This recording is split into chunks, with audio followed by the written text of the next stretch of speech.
Okay, picking up where we left off in class, so we measured all these with our protractors, maybe used your vertical angle theorem or linear pair theorem to remember linear pairs will add up to 180, vertical angles are congruent. Now let's look at this in terms of our parallel line angle pairs. So remember what we talked about in class, your alternate interior angles, alternate exterior angles, corresponding angles, same side interior angles. There's also a relationship that you can hopefully very clearly see looking at these numbers. So why don't we take a look at corresponding angles, and what are some corresponding angles we see here? Well, hopefully we're seeing things like angles 1 and angles 5, right? Or here angle 3 and angle 7, right? In this diagram, again, angle 4, angle 8, and angle 2, angle 6. These are just some examples of corresponding angles in our parallel lines.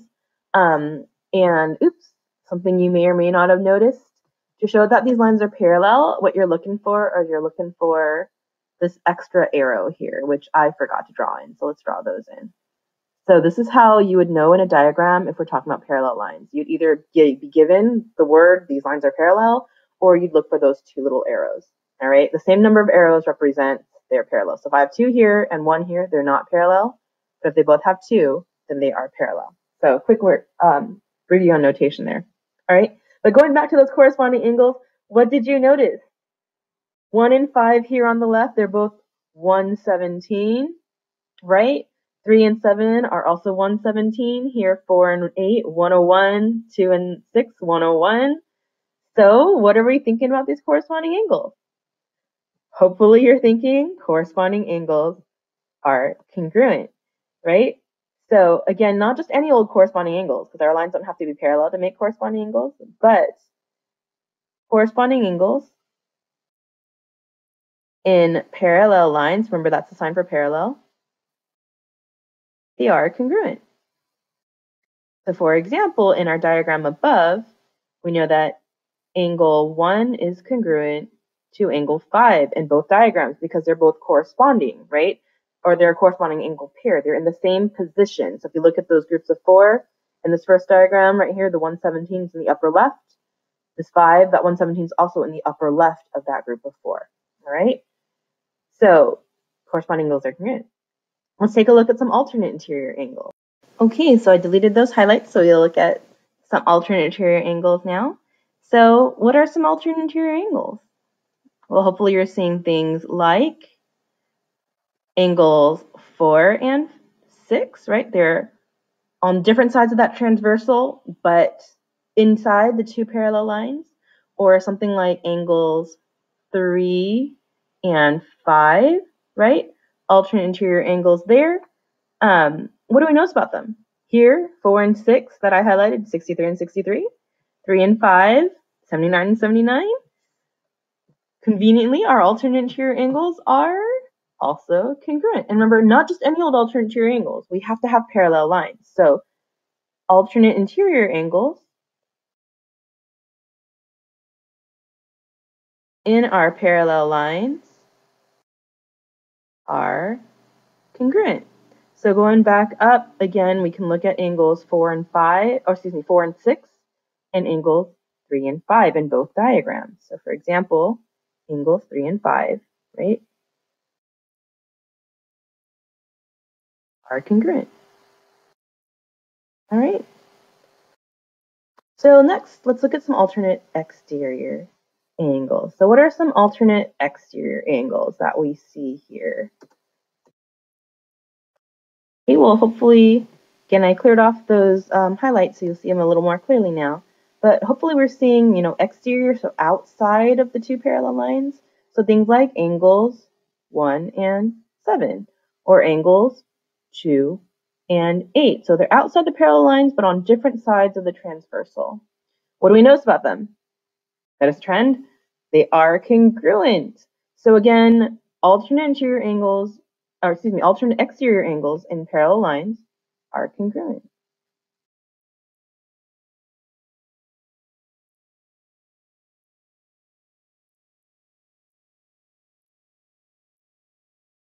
So for example, again, if we look back up at this diagram, we had things like angles 1 and 7 in both diagrams, or angles 2 and 8. Those are alternate exterior angles and they are made from parallel lines in a transversal. Therefore, they are congruent. So I'm going to say, for example, angle 2 is congruent to angle 8. All right?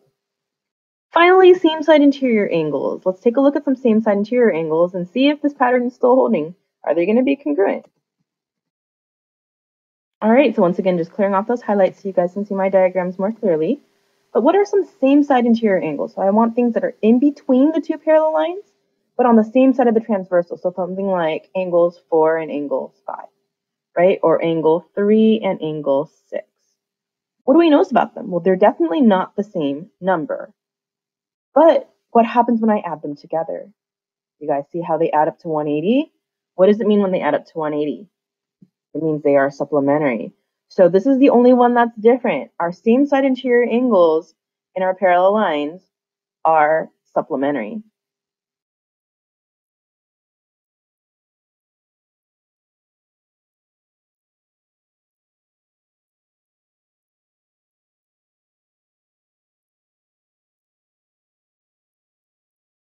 Right? Same side interior angles and parallel lines are supplementary. So going back to look at those diagrams, again, angles 3 and 6 and angles 4 and 5 in both diagrams would be examples of this. So if you're given that diagram or given the information we have same side interior angles, you'd be saying here, for example, angle 3 and angle 6 are supplementary angles, right? And then we can use the definition of supplementary to say that they add up to 180, right? So a couple of things just to remind you about vocabulary, since we had postulate and theorem.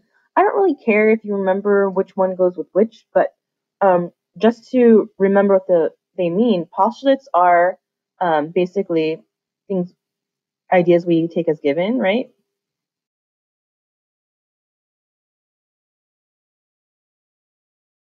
Meaning we can't prove it. However, theorems are ideas we can prove.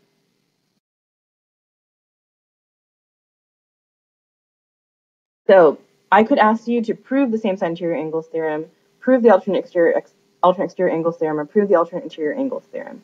So if you see we need to prove these theorems, please don't use the theorem to prove itself. So we're going to do one example right now. How do we prove the alternate interior angles theorem? So the first thing you should cross off your list is using the alternate interior angles, right? We're proving it, so do not, oops, that's not an I, that's a T. Do not use the alternate interior angles theorem. Every year I have students trying to use a theorem to prove itself, and it just doesn't work. It's like saying a computer is a computer or a pencil is a pencil. You need to have more description. You need to have more proof, right? More detail behind it. So use other things you know. Use our very comfortable theorems that we know, like vertical angle theorem, linear pair theorem, definition of supplementary, transitive properties, et cetera, use that, or even use some other theorems, like the corresponding angles postulate or the alternate exterior angles theorem. The only thing you can't use is the theorem you're trying to prove, all right? So let's take a look at proving the alternate interior angles theorem. So again, it's up to you what you'd like to do in terms of format, 2-column, flowchart, paragraph, I don't care. Just show me the logic. So I like brainstorming in a flowchart, so I'm going to do this in a flowchart. You guys can, again, rewrite it in whatever sequence you like. So I'm going to go ahead and start with my given. So I know L is parallel to M, right? And this is given.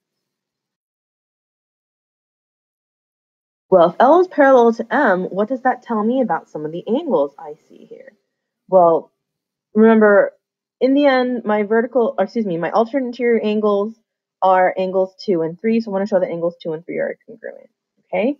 But what other angles do I know looking at these two parallel lines? Well, what about angles 1 and 3? What are they? Well, I know angles 1 and 3. If L and M are parallel, I know angle 1 is congruent to angle 3 because of the corresponding angles postulate. Since they're in parallel lines, they're in the corresponding angle positions, they have to be congruent, right?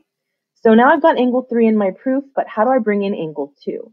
Well, what other angle relationships do we see here? Well, I see that angle 1 and angle 2, they share a vertex, right? They're on two different sides of two intersecting lines, so they're vertical angles. So what I know from just the diagram, angle 1 is congruent to angle 2 by the vertical angles theorem. All right? And now I have angle 2 in my proof, but I need to put angle 2 and angle 3 together. How do I do that? Well, notice how that angle 1 repeats. This tells me that I can take out angle 1 and replace it with angle 2 or replace it with angle 3 by using my transitive property, or you can call it substitution. So I need to use these two pieces of information to put angle 2 and angle 3 together. So angle 2 is congruent to angle 3 by your transitive property of congruence. And I'm done. So again, notice I didn't use alternate interior angles anywhere in my proof, but I can use anything else. All right? Let me know if you have questions on that. The other thing we're going to be doing with our angles and our parallel lines is, of course, utilizing them to solve problems. So we're going to do A and B together. I'm going to have you do C and D, and then check your answers to the Ed puzzle question. Okay? So one thing I encourage you all do before you just jump straight into solving the problem is tell me what the angle pair relationship is. And this will help you when you're thinking about proofs, right? It'll help you rationalize your work. So what's the relationship between angle X and angle 80, right? Or angle, I know these two angles, I'm going to call them angle 1 and angle 2, so I don't have to keep saying X and 80, right? Here, I can say that angle 1 is congruent to angle 2. Why? Because they're corresponding angles. Oops, I can spell that. Corresponding angles, right? Since these lines are parallel, I know that they're congruent, okay? And that means the measure of angle 1 is equal to the measure of angle 2 by your definition of congruent. Therefore, 80 is equal to X by substitution. All right. So what I encourage you guys to do is just do something like this. This is like a little mini proof because that's going to help you see those reasons, right? And I know a lot of times we have trouble putting statements and reasons together. So the more you kind of do it with your algebra work, I think the more natural it'll come when you have to look at it without the x's, without the equations, just look at it like we just did with our proof above, okay? So we take a look at B, right? Again, look at the values where X is, what's the relationship, right? So again, I'm going to call this angle 1 and angle 2, just so they're clear. What's those relationships, right? Angle 1 is congruent to angle 2. How do I know? Once again, this is my corresponding angles postulate, right? They're both in the, oops, that could be a little clear. They're both in the same position. They're in the upper right of that group of 4. So their corresponding angles, these lines are parallel. So that tells me they must be congruent. Therefore, the measure of angle 1 is equal to the measure of angle 2 by your definition of congruent. And I can substitute and say 2x minus 45 is equal to x plus 30. All right, doing the actual math work and the solving equations with algebra work, I would say just stop writing the reasons from there because honestly, you're not going to be using those reasons as much as, you know, these postulates and theorems we're talking about. So let's just go ahead and solve. I'm going to consolidate my x's on one side and do my inverse operation here to completely isolate x, and x should equal 75. Check it by plugging it in and we should get the same number, but you want to make sure for these problems you are setting up the equations correctly first, right? So this is the key part, identifying the correct angle relationship. Okay, go ahead and try C and D on your own. We'll check in a little bit at the end of the Ed Puzzle video, and we'll be practicing this in class. So again, I really encourage you guys to start off with what is the angle relationship? What is that congruent statement, or does it tell me it's supplementary, right? Identify that and then plug it in and do that. The rest of the math work to solve for X for these types of problems. All right. Ask me questions in class. See you guys later.